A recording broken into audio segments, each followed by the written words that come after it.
What's going on, guys? The quarterback position is easily the most important in football. If you don't believe us, just look at some of the greatest teams in NFL history that were held back by terrible quarterback play. They should have found more success, but bad quarterbacks caused them to, fall short of their once high expectations. I'm Jason Biondo, and today we present 10 quarterbacks who ruined a team's promising season. Don't forget to subscribe to TPS and put on your notifications. We post videos every single day. Every day's a new video, so you should definitely subscribe. Do it. Click that button.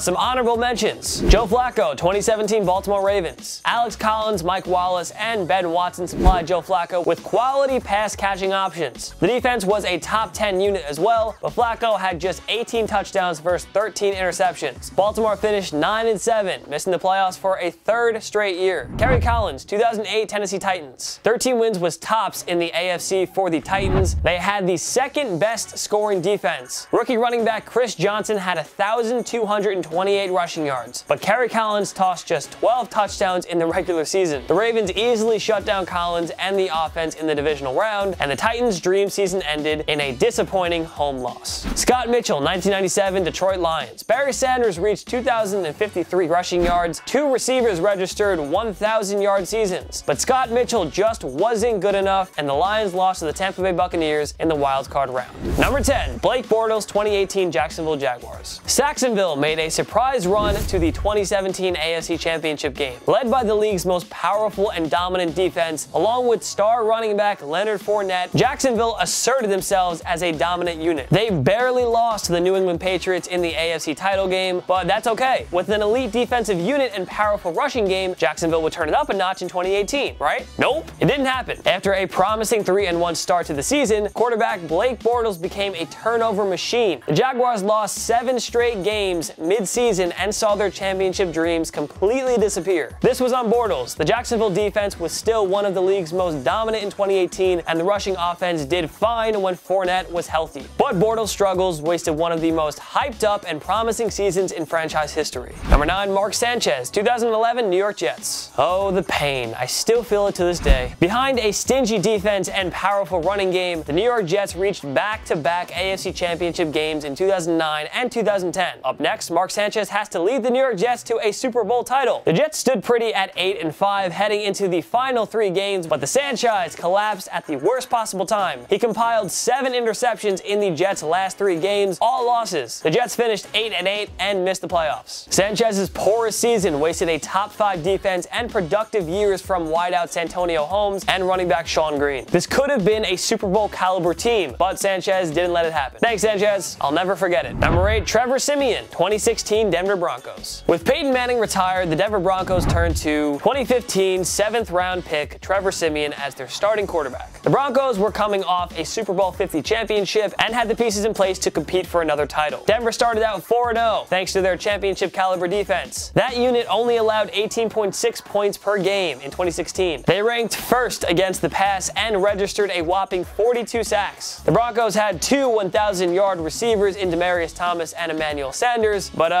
Siemian was quite bad to say the least. He finished with a completion percentage of just 59.9 and tossed 18 touchdowns versus 10 interceptions. Denver finished 9-7 but missed the playoffs with 2 top-tier wideouts and an elite defense. There was no excuse to miss the playoffs. Perhaps GM John Elway should have looked at bringing in a true starting caliber quarterback, but, mistakes happen. Number 7, Jay Cutler, 2012 Chicago Bears. This was a Chicago team that more than deserved to win a Super Bowl. They allowed just 17.3 points per game, 3rd best in the NFL. Matt Forte reached the 1,000-yard mark. And Brandon Marshall caught 118 passes for 1,508 yards and 11 touchdowns. But quarterback Jay Cutler had, a typical Jay Cutler season. He had a mere 19 touchdowns against 14 interceptions and was sacked 38 times. The Bears went 10-6, but somehow missed the playoffs. Head coach Lovie Smith was fired after the year, and offensive guru Mark Trestman was hired as head coach. He helped Cutler turn it around the following season, but Chicago missed the playoffs once again. If only the 2013 version of Cutler showed up in 2012. This really could have been a Super Bowl championship team. Number 6, Rex Grossman, 2005 Chicago Bears. Lovie Smith was named Coach of the Year after guiding the Chicago Bears to a surprising 11-win season in 2005. Chicago had the NFL's best defense that year, allowing just 12.6 points per game, while Musa Muhammad had a productive season with 64 receptions for 750 yards. Well, who'd screw this promising season up? Oh yeah, mediocre quarterback Rex Grossman. The Bears hosted the Carolina Panthers in the NFC divisional round. They lost 29-21. As Grossman tossed just 17 completions for 192 yards, he had one interception in the game. Well, at least the Bears reached Super Bowl 41, where Grossman played terrible and the Indianapolis Colts beat them with relative ease. Number 5, Kordell Stewart, 1997 Pittsburgh Steelers. All the pieces were there for the Steelers to win a 5th Super Bowl. Running back Jerome Bettis rushed for 1,665 yards. The stingy defense allowed just 19.2 points per game, but quarterback Kordell Stewart was average at best. In the regular season, he barely completed more than half his passes for 21 touchdowns and 17 interceptions. Stewart was awful when Pittsburgh hosted Denver in the 1997 AFC Championship game. He was picked off and sacked 3 times each. The Broncos escaped with a 24-21 victory en route to a Super Bowl. And one of the most dominant Steelers teams ever didn't even reach the big game, let alone win it. Number 4, Brock Osweiler, 2016 Houston Texans. The Houston Texans won 9 games in 2015, which was enough to take home the AFC South. That was with career backup Brian Hoyer lining up under center. So yeah, just imagine how much better Houston could be with a better quarterback. Brock Osweiler, he of 6 career starts, signed a 4-year deal worth $72 million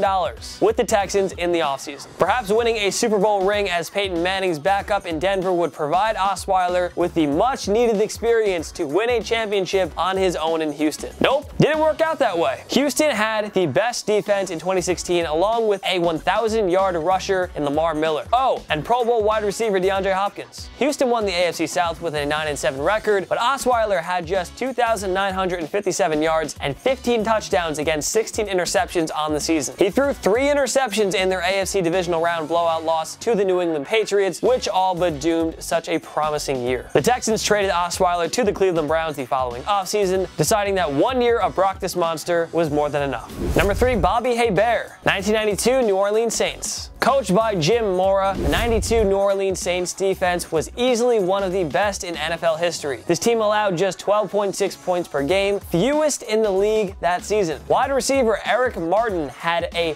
1,000-yard campaign, and the Saints ranked in the top 10 for scoring offenses. New Orleans won 12 games and looked poised for a big playoff run, but unfortunately quarterback Bobby Hebert wasn't so great. He tossed just 19 touchdowns and 16 interceptions on the season. Hebert threw 3 interceptions in their wild card loss to the Philadelphia Eagles. Final score, 36-20. And with that, the historically great defense went to complete waste. Number 2, Earl Morrill and Johnny Unitas, 1971 Baltimore Colts. It feels weird putting Earl Morrill and Johnny Unitas on this list. Both are Baltimore Colts legends who won NFL championships, Super Bowl rings, and MVP awards. But 1971 was a forgettable year for both great quarterbacks. In 71, the Colts featured a dominant defense that allowed just 10 points per game. The defense racked up 28 interceptions and allowed only 3.2 rushing yards per carry. Just flat out dominant. But together, Unitas and Morrill couldn't get it going on the field. The former was way past in his prime at this point. The 2 signal callers combined for a 51.2 completion percentage and 10 touchdowns versus 21 interceptions. The Colts met the Miami Dolphins in the 1971 Conference Championship game, but they were blown out 21-0. Unitas threw 3 interceptions in the contest, and the Colts saw a terrific season go down the drain.